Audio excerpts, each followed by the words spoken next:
ধন্যবাদ।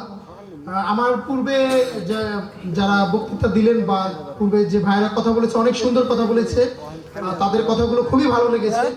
তো যাই হোক, আজকে আমাদের এই মিলন মেলায় যারা উপস্থিত হয়েছে সকলকে তো অসংখ্য ধন্যবাদ।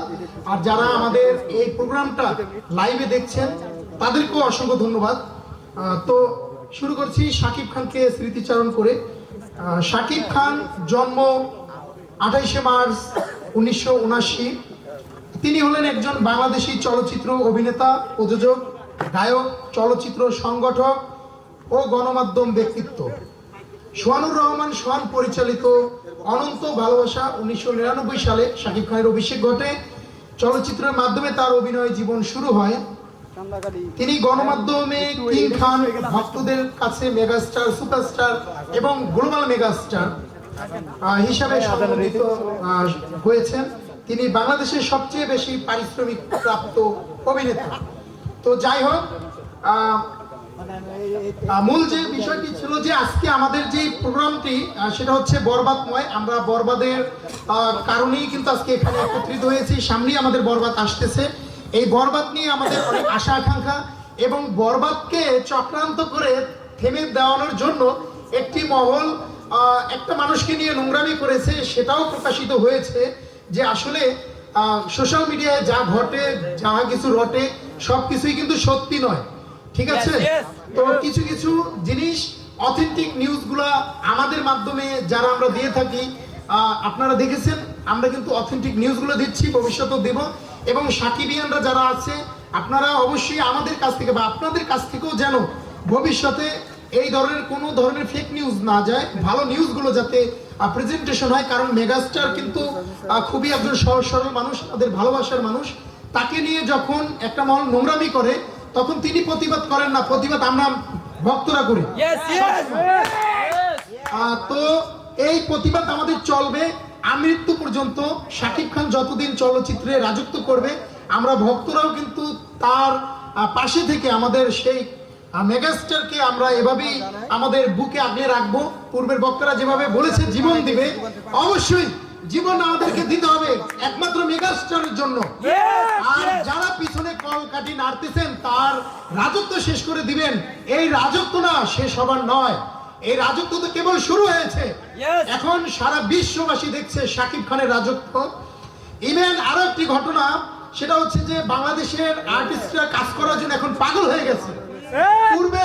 পূর্বে আমি নাম তারা বলবো না, যারা হিরোইন ছিল, যারা বড় বড় আর্টিস্ট ছিল, তারা ডিনাই করেছে শাকিব খানকে। শাকিব খান মফস্বল থেকে উড়ে আসা একজন আর্টিস্ট, তার ছিল না চাল চুলা, তাকে বিধাতা দিয়েছে। চাল চুলা গড়ে দেওয়ার মালিক কে? আল্লাহ। আপনাকে কাজ করতে হবে, সেই কাজে বিশ্বাসী আমাদের মেগাস্টার।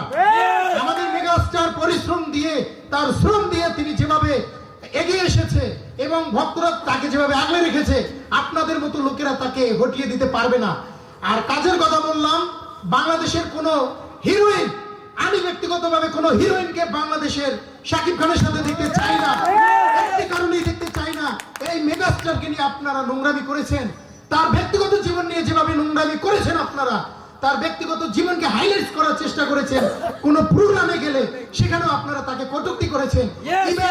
মেরিল প্রথম আলো একটি অনুষ্ঠানে তথাকথিত একজন নায়িকা তাকে বাচ্চার বাবা বলেছে। আমরা তো জানি তিনি বাচ্চার বাবা, সেখানেও তাকে অপমান করার চেষ্টা করা হয়েছে। আপনারা ভুলে যাবেন না, আপনাদের মতো কালপিটদের এই শাকিব খান আর কখনোই আর এই আপনাদের প্রশ্রয় দিবেন না, আপনাদের নিয়ে কাজ করবেন না। তো ভক্তদের মাধ্যমে আমি অনেক বলছি, সকল ভক্তরাই একমত হবেন, বাংলাদেশের কোন নায়িকা আমরা মেগাস্টারের পাশে দেখতে চাই না, চাই না, চাই না। হলিউড হোক এবং কলকাতা হোক, তার পাশে আমরা বিদেশি আর্টিস্ট দেখতে চাই, বাংলাদেশের কোন নায়িকাকে দেখতে চাই না। কারণ তারা তার সাথে কোনোভাবেই যায় না। শাকিব খান এখন আকাশের তারা, এই তারাকে আপনারা মাটিতে মিশাবেন না। যারা প্রযোজক পরিচালক আছেন, তাকে নিয়ে যারা প্রযোজনা করবেন, এই সাকিবিয়ানদের কথা মাথায় রাখবেন। সাকিবিয়ানরা কিন্তু আপনাদের সিনেমা দেখবে, যদি প্রপার সিনেমা করতে পারেন তাহলেই সিনেমাকে ভালোবাসবে। তো যাই হোক, সংক্ষিপ্ত বক্তব্য আমি দিতে চাচ্ছি। শেষে আমাদের যে বরবাদ সিনেমাটা, এই সিনেমাটা আপনারা দেখবেন।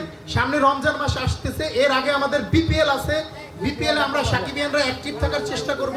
তারপরে আমাদের বরবাদ আসবে রমজান মাসে, আমাদের হয়তোবা কার্যক্রম একটু স্লোলি চলবে, কিন্তু রমজানের চাঁদ রাত থেকে কিন্তু বরবাদের পুরো প্রোগ্রামটা মানে যেভাবে ফাটিয়ে দেওয়া দরকার আমরা ফাটাবো।